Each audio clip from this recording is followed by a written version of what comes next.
right, so systems thinking for personal development. What can we learn from systems thinking for personal development? Some background about me. I did industrial engineering, then I did industrial management in Iran, back there in Iran. Then I studied management of technology at EPFL, which was between management and industrial engineering. Then after my PhD, I did a second master's in system dynamics to understand better the world of quantitative systems modeling. And for the past 2.5 years, I've been studying depth psychology, analytical psychology, or Jungian psychology at C. Jung Institute in Küsnacht near Zurich. I have worked in the industry as an industrial engineer back there in Iran in car manufacturing. And then after my PhD, I did work in, let's say, system simulation and system application of system dynamics in, let's say, consulting, urban dynamics, and in project dynamics. Right now, and for the past 4 years, I've been working on a book at EPFL about revisioning service design. It's a new take on designing services, which treats designing services as an interdisciplinary field, not as a discipline on its own. And I've been an educator for the past 11 years in Switzerland and for the past 20 years in my life. Very recently, I've started doing some independent teaching, and I'm working as an independent educator and consultant. At the end of this presentation, I'll also share with you a course that I'm recently delivering online, in line with this new strategy of mine. Idea number one, basically I'm sharing with you 4 ideas. So start with number 1, and some of you have attended the previous webinar. I may just quickly go over some of the ideas that we had in the previous one and build on them. I'm not going to stop there. I'm going to present them very quickly, and I'm going to build on them, hopefully. Number 1, from meaningful similarities to, and meaningless differences. Since childhood, we've been trained to find meaningless differences. Some of the games that we played were basically finding differences that didn't really mean anything. We haven't trained to do the opposite, which is finding basically meaningful similarities across seemingly different ideas. Here we have to find basically meaningless differences across basically very close and very similar things, which is not that meaningful. I spoke about the fact that if you look at, for instance, different fairy tales, you see that despite the fact that the settings, the characters are different, we can see some common themes across them, like, for instance, the fact that there's always the mother of the hero or the heroine, which is missing. There's the absence of the mother energy in the fairy tales. So this is a meaningful, let's say, similarity across seemingly different fairy tales, and it shows that there is basically a lack of nurturance, a lack of, let's say, positive mother energy that creates an imbalance in the life of the hero. And then he spends the rest of his life trying to compensate for that and trying to reach a higher level of, let's say, being through the journey that he undertakes. Another one that I found that actually kick-started my journey into depth psychology was a very personal one. My father was a professor of Persian literature, so from childhood I was exposed to mythology and poetry. And we have a mythic poet called Ferdowsi in Iran. And he has a mythic poetry which talks about the story of a hero called Rostam. And basically what Rostam does is very similar to what Hercules does. They all go through some labors. But the funny point was, for me, was that both of them start with the lion as the first labor. So, oh my God, this cannot be a coincidence that both of these heroes, whose creators have been distant in time and space, basically picked on the same motif. Then if you look at the entrance of a lot of cities, you can see this lion theme, in different forms and formats reappearing. So that was another thing. Why is it that we always have this, let's say, image at the entrance of some of the historical cities? Then I became familiar with the work of Joseph Campbell and his Monomyth, which tells the story of a the stages in the journey of a hero, and then he starts from a realm in which he's familiar with stuff and goes into a realm of the unknown, from light to the darkness. And then right at the border between the two realms, there is crossing the threshold. And basically the lions represent those threshold guardians, the people who are going to test the determination of the hero before he jumps into the world of the unknown one last time. So that was a very exciting thing for me. Basically, Joseph Campbell had found similar stages across different type of mythic stories. They're all always this departure, descent, fulfillment, and return.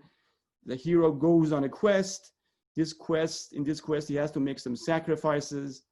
He then learns stuff, he grows. So this journey is always synonymous with sacrifice, with learning, with growth, and basically coming back to the starting point, but this time he's a different person. And we see a lot of movies that have followed this basically. Nearly 25 years ago, this was codified for screenwriters in a book called The Writer's Journey. And then we can see this pattern recurring in a lot of movies. Any movie that has numbers in its name, like Star Wars 1, 2, 3, 4, Lord of the Rings, or Matrix, any of these movies, they followed the same archetypical pattern.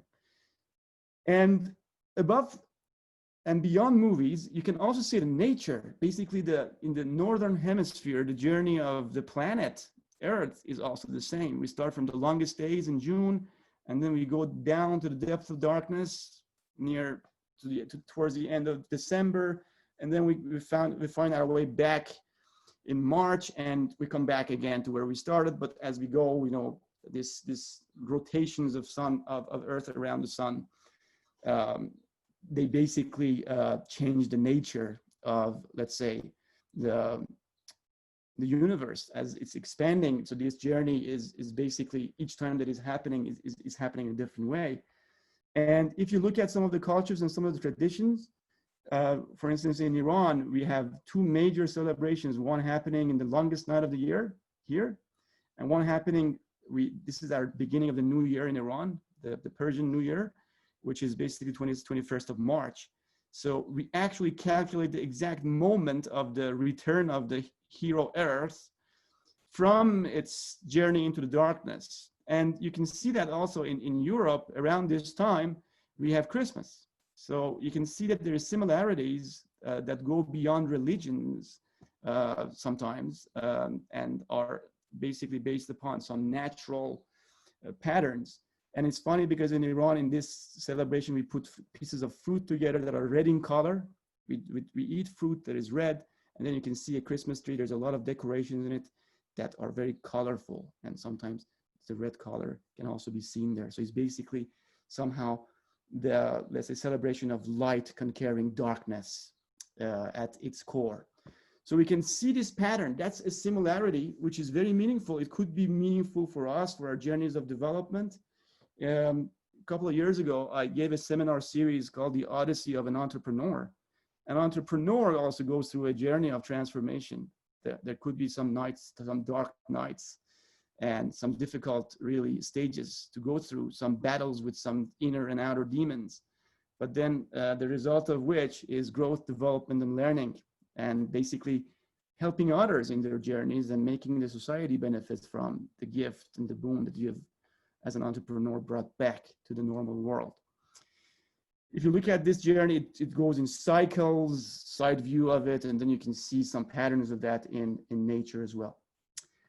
Idea number 2 is, again, something we spoke about, from reactive compensatory behavior versus transformative and generative behavior. We have this fixation on events. Most of the news that is covered is about, let's say, a single event, something that happened recently. Like, for instance, if you catch cold today, that's an event.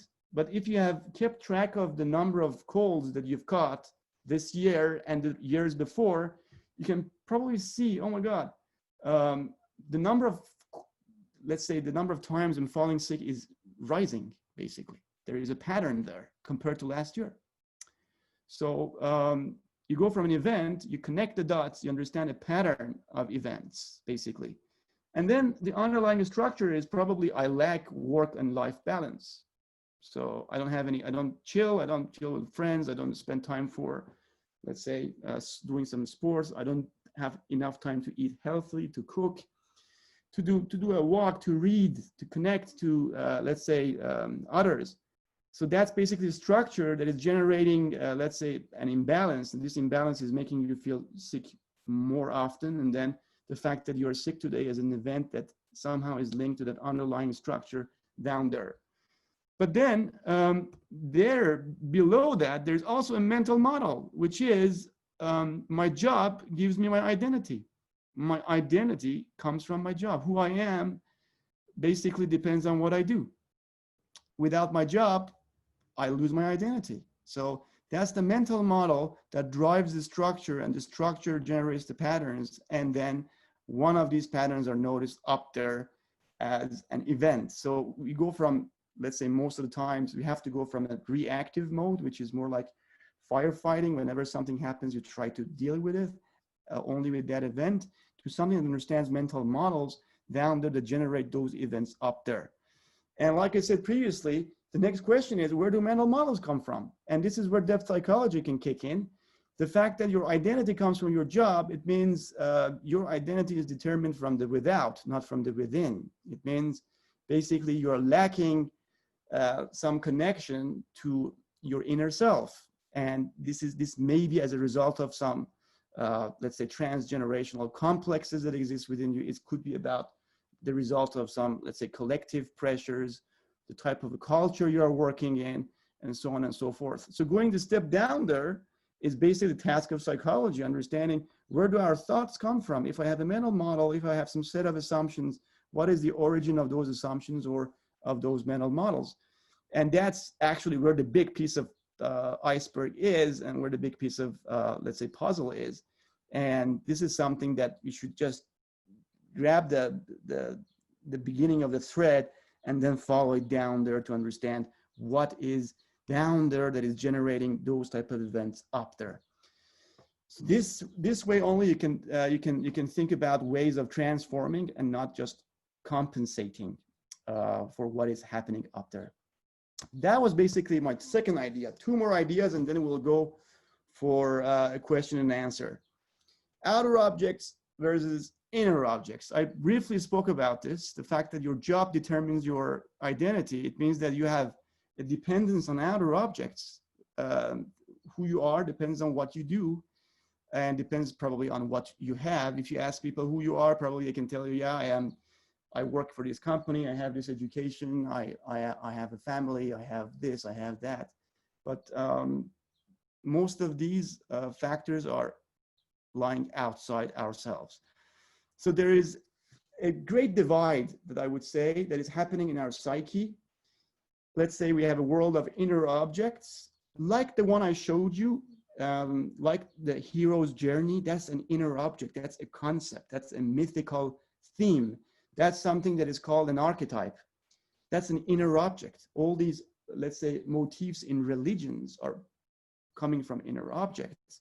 And then we have a world of outer objects. But how does it matter? What matters is that our intuition is connecting, is basically in our unconscious part. So this great divide, above it, we have the unconscious part of our world.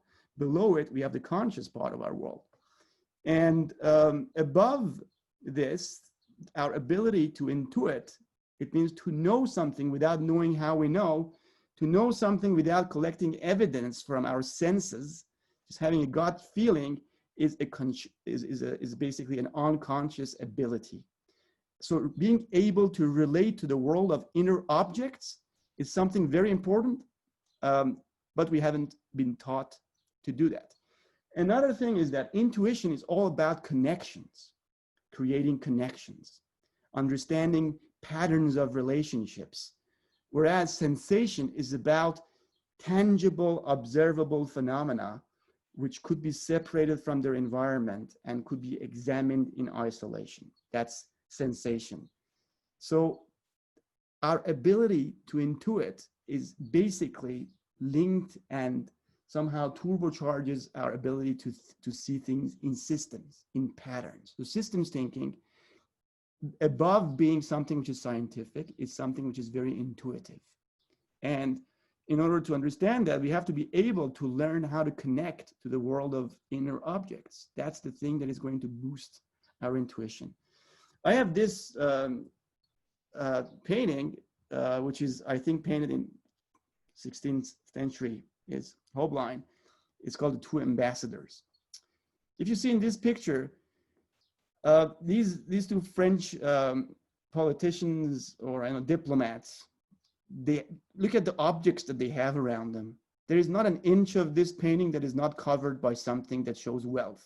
You know, what they are wearing, the necklace on the guy's neck, what they are holding in their hands, and all these objects, and apart from their hands and their faces, every inch is covered with stuff.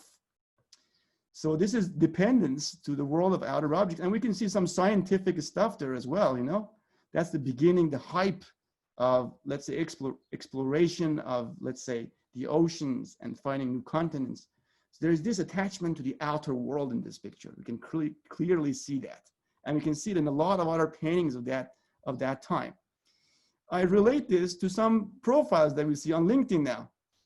It's basically the same thing, but the nature of the objects have changed. The type of stuff people are writing in their profiles is just a world of outer objects, a collection of this world of outer objects. The difference is that here we can probably spot and understand, well, that's a globe, that's a musical instrument, so on and so forth. But here we are unable, for most of the parts, unless you're an expert, to understand what that stuff actually means. So the problem is that the system of education and the system of work is pushing us towards a world of outer objects. And we need to collect all these bits and pieces of stuff, put them in front of our names so that we can have, let's say we can borrow some sort of an identity from them. So as soon as I saw some of these profiles, I could see the connection between this and the type of paintings and the type of ideas were lying in the paintings of early 16th century. So world of inner objects was the next idea that we want to explore. And this means when you are boosting your intuition, it means you have to be able to hold the tension of opposites. It means you don't disregard stuff if they do not fit immediately into, let's say, your categorizations. You form some categories in your mind, but if something doesn't fit and creates confusion, you don't discard it. You hold it. You hold this tension of opposite until a transcendent third appears and then fits and completes the puzzle for you. So that's, let's say, the power of intuitive thinking is just to hold things in your mind. Say, okay, what's this stuff? I'm, let's say, a computer scientist, but I shouldn't just be looking at computer science. Probably I can go look at gardening to see what's happening there, and I don't disregard that. I keep it to see where it's going to pop up somewhere, if there's a connection to that. So in such cases, irrelevance and confusion are basically our ally. They're not our enemies. So we want to keep irrelevant, seemingly irrelevant pieces of information in tension, carry them forward until something appears, and then bang, it connects them together. I really like this, and this has been something I've been doing a lot in my life, especially, you know, with movies. You know, you watch a movie, everyone wants to understand what the movie is why exactly something happened, what's the underlying reason for an event in the movie. But I'm cool with that confusion, and at some point something is going to click, and bang, you know, some relationship, some connection is going to emerge. One piece of poetry that I shared with the participants from the last webinar is this, and they say you should at least read a poem 3 times before you really, it kicks in. And this is a testimony to the connectedness of, let's say, knowledge, the nature of knowledge. And it's from T.S. Eliot. It's amazing what this guy has said in early 19th century. Incredible. So he's saying that The endless cycle of idea and action, endless invention, endless experiment brings knowledge of motion, but not of stillness. So this stillness and motion is also a very nice motif, because we think that we got to be moving, we got to be doing stuff all the time. Instead of human beings, we're becoming human doings. So he talks about brings knowledge of motion, but not stillness, knowledge of speech, but not of silence. Where is the life we have lost in living? Where is the wisdom we have lost in knowledge? Where is the knowledge we have lost in information? This is beautiful. This basically, I can read it on and on and on, because scientifically it's very meaningful as well. It stands against what we are doing with data science, putting pieces of data together and waiting for knowledge to emerge out of it. It says it's the other way around. When you have data, when you have, let's say, information, so you should ask yourself, where is the knowledge we have lost here? We have reduced it to something. So it's a reductive process that we have followed. Instead of trying to put together the fragmented pieces of a mirror with the hope that a perfect reflection is going to appear, we have to walk back and try to see the totality of the image, the wholeness embedded in the situation. So that's an example that a poet can have insights for data science, which in my opinion, I worked as a simulation modeler for a long time. This is very accurate. What he's saying is very useful, in my opinion, if people are open to ideas that are coming from other fields. Last idea, combination and connection versus separation and isolation. Let's talk about that. I said that the world is getting more and more interconnected. At the same time, the education is getting more and more isolated. So we have a horizontal movement of interconnection, combination, and interrelationships. We have a vertical, let's say, movement of specialization, isolation, and separation that's happening in our work. It's happening in our, basically, in our education with a very high speed. I always give this example of an IKEA furniture. In education, we're giving students pieces of furniture without giving them, let's say, unassembled pieces of furniture, without giving them an assembly instruction. And most of the times, the pieces do not fit. If they learn about in marketing, they learn all about maximizing customer value. In finance, it's shareholder value. In organizational behavior, it's empowering personnel and employees. These do not fit. If you want to optimize for one of these constituencies, you are going to sub-optimize for the others. If you believe in employee empowerment, you got to be cool with employees making mistakes, impacting your bottom line. So then you have to make some sacrifices when it comes to the customer value. You should have that openness. But no one helps students to construct, let's say, a coherent message out of what they go through in their education. They get bits and pieces of disconnected information, and then they're left at the end of their education to see how they're going to connect them. And they see that in the real life, when there's a problem, basically they don't know which course they're in. The problems are basically different issues working at the same time. We cannot separate the HR part from the project management part, from the finance part, from the organizational behavior. They're all intertwined. We saw that with Corona, that things are much more intertwined than we think. Corona was not only a health risk, it's also an, let's say, economic, it's also, let's say, a social, and it's a multifaceted, basically, issue around the world. You cannot deal with it in a reductive fashion. The same is with the goals that we are setting. 17 areas in the SDGs. All right, what do we do now? Let's break them down into sub-goals. And this ends with 169 sub-goals. And at some point, we're going to break those down into 1,000 other, let's say, sub-goals. Who is going to connect them? Who is going to make sense of them? And that's why probably we see some targets. They say, okay, for 2020, oh, 20 didn't happen. All right, let's go to 2050 because it's a round number. It's beautiful, 2050. Why not 2049, right? That's also a year. But it just shows that this thing doesn't have that much of, let's say, applicability and operational power that you can basically design operative principles out of these areas that can connect them and explore the synergies across them. So this is something that we see in the goal setting that we have in organizations. Final remark, something beautiful from Marie-Louise von Franz. She was an analyst, not probably very well known for those of you who are not familiar with depth psychology, but she says it all here. She says that in a decaying civilization, you find compartments, each with its own ruler, its own rules of behavior, its own teamwork, its own basic worldviews, and its own ultimate hierarchy of values. And each is neatly kept apart from the next compartment. This is the sign of a decaying civilization. Decaying civilizations are like a businessman who behaves like a shark from Monday to Friday and on Sunday goes to church. If you say to him now, how do you put that together? Your Sunday and your weekdays. He will say, well, look here, they've got nothing to do with each other. In business, everybody behaves like a shark. You have to.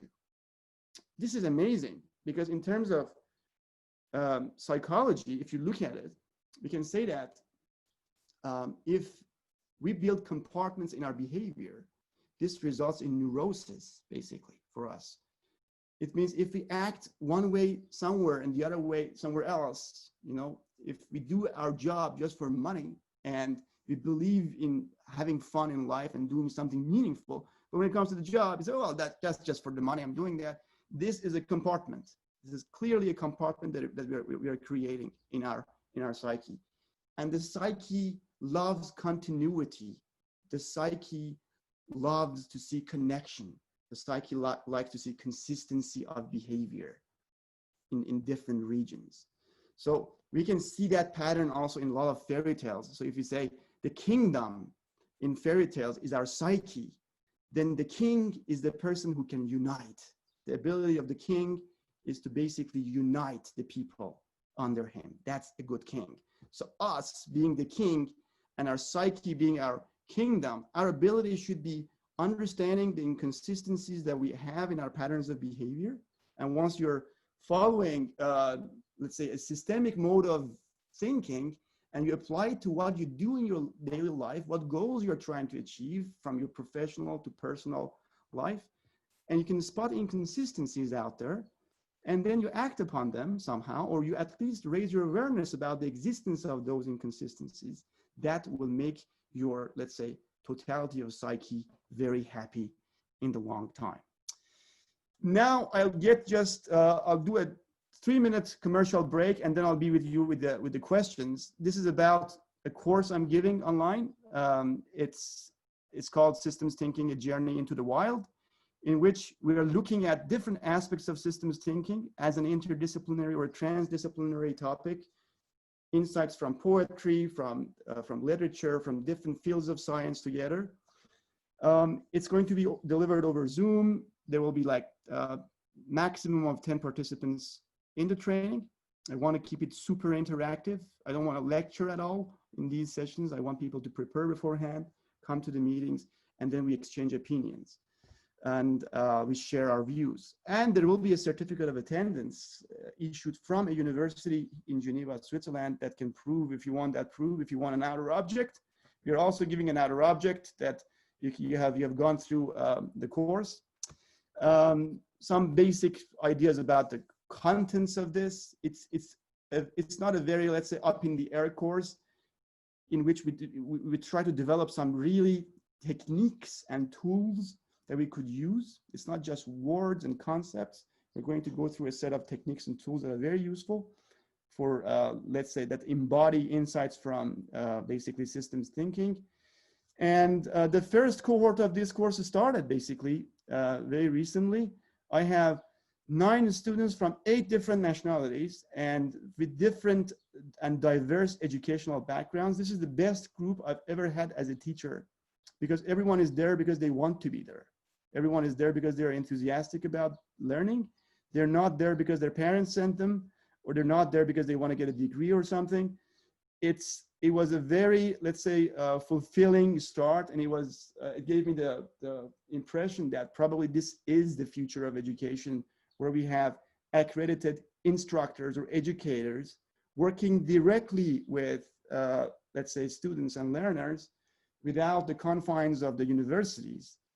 And basically, they can, thanks to technology, we can put together people from different time zones and different, let's say, countries, and create synergies amongst them.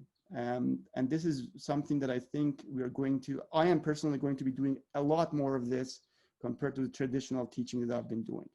Now I'm recruiting for the second cohort, almost complete. I have a few slots left there, which is going to start end of August, beginning September. The third cohort is going to start somewhere end of October, beginning November. So if you're interested, you have my email.